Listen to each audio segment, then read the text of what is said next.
राष्ट्रपति का अभिभाषण जो हमने देखा, स्कूली बच्चों को जिस तरह कहानी सुनाया करते थे, इसमें मुझे कोई विजन नज़र नहीं आ रहा है। बस ये अभिभाषण के पक्ष में जो कसीदे पढ़े जा रहे थे, सही बोला। मेरे हिसाब से तो 2 बार आप सत्ता के अंदर रहे और 2 बार सत्ता में रहने के बाद तीसरी बार जब आपको आधा अधूरा जनादेश मिला और उसके बावजूद इस तरह का अभिभाषण होता, तो ये क्या आप इस अभिभाषण के अंदर जब आपके कई हारे हुए माननीय जो सांसद चुनाव हार गए, तो उन्होंने ये कहा था कि अग्निपथ योजना की वजह से हम चुनाव हारे। मेरे राजस्थान के अंदर भी 3 भारतीय जनता पार्टी के हारे उम्मीदवारों ने बात की थी। समझ मोदे अग्निपथ जो इस अग्निपथ योजना, सुनो मेरी, आप पहले कृषि मंत्री जी पता करो पूरा अग्निपथ योजना है, अग्निवीर उसके अंदर जाते हैं उनको कहते हैं। तो अग्निपथ जो योजना है ये लेके आए और उसका विरोध हमने पहले दिन से किया।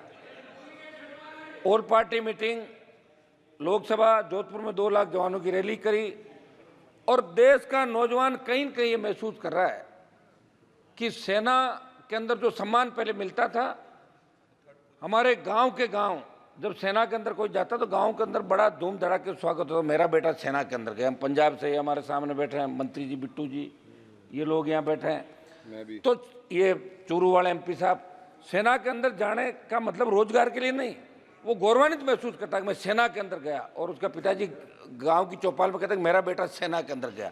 ये बड़ी बड़ी सादत 62, 65, 71 कारगिल की लड़ाइयों के अंदर हमारे नौजवानों ने दी। हरियाणा, पंजाब, उत्तर प्रदेश, राजस्थान और जितने अलग अलग रेजिमेंट जो हमारी बनी सेना के अंदर, वो रेजिमेंट का एक अलग नारा होता है और वो रेजिमेंट किस तरह लड़ाई लड़ती है। लेकिन इस अग्निवीर जो योजना, अग्निपथ योजना के अंदर अग्निवीर जो भर्ती किए और जिस तरह अग्निवीर को शहीद का दर्जा नहीं दिया जाता, अग्निवीर अगर लड़ते हुए शहीद हो जाता तो उसको शहीद सरकार नहीं मानती। जैसा रक्षा मंत्री जी कहते कि 1 करोड़ रुपए दे रहे हैं, तो 1 करोड़ रुपये कोई मायने नहीं रखता साहब। लोग वहाँ लड़ने के लिए 20,000 फीट ऊंची पहाड़ियों पर जाते हैं। हमारी सेना जो वर्ल्ड के अंदर सबसे मजबूत थल सेना के रूप में इंडियन सेना को माना गया, तो मेरी ये मांग रहेगी कि इस अग्निपथ जो योजना अग्निवीर है, इसको खत्म करके पूर्व की भांति सेना भर्ती रैलियां इस देश के अंदर कराई जाए, जिससे सेना का सम्मान लौटे और किसान के बेटे सेना के अंदर जाना चाहे। हमारे यहाँ सेना भर्ती रैलियां में लोग गए ही नहीं। अग्निवीर वाली के अंदर लोगों ने बहिष्कार कर दिया, इनके चूरू के अंदर बहिष्कार कर दिया, सीकर के अंदर कर दिया, हरियाणा के अंदर कर दिया, ये आपके आर्मी के हमारे बेटे एमपी साहब। तो हम चाहते हैं कि भारत का सम्मान कैसे बढ़े। हो सकता है चूक हो गई आप लोगों से, किसान आंदोलन में भी चूक हो गई थी, आप माने नहीं। 700 किसानों ने शहादत दी, उसके बाद आपने बिल वापस लिए, ये भी बड़ी चूक है। और अगर आप चाहते हो कि हरियाणा आपके हाथ से नहीं जाए, महाराष्ट्र आपके हाथ से नहीं, समय जाके समझ जाओ। अब की बार 237 पे आओ, अब की बार 130-35 पे आ जाओगे जब 5 साल चुनाव होगा। धीरे धीरे घट रहे हो। 400 पार का नारा दिया था, नहीं पहुंच पाए। राजस्थान के हमारे मंत्री जी बैठे हैं सामने, 2 मंत्री राजस्थान के अंदर, मेरे को कह रहे थे पिछली बार कि हमारी वजह से आप आ गए, ये पिछली बार कर लो, मैं तो फिर आ गया वापिस।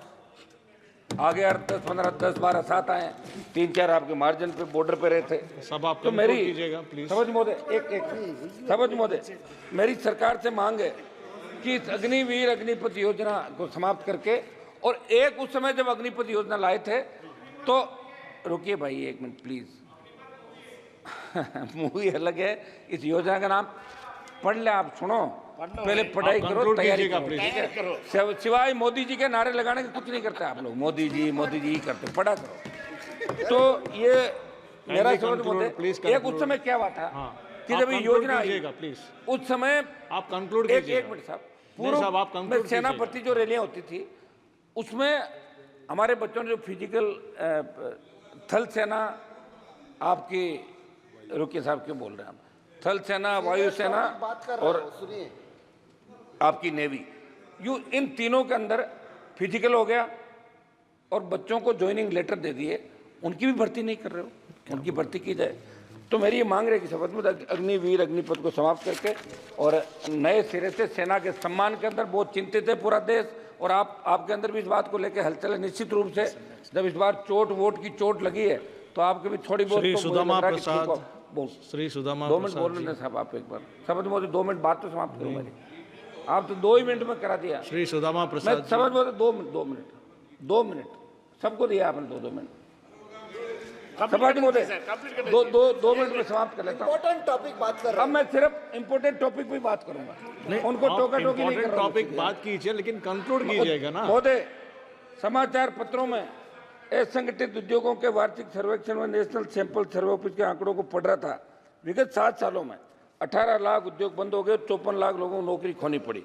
नोटबंदी, जीएसटी, कोरोना महामारी इसका कारण, प्रमुख कारण है, लेकिन अभी बात में इस बात का कोई जिक्र नहीं।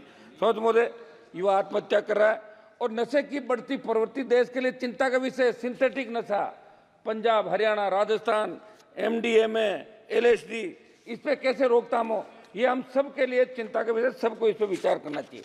नीट की बात चली, हम भी चाहते हैं कि नीट के अंदर एक दिन की चर्चा होनी चाहिए। ये हमारी सबकी मांग है।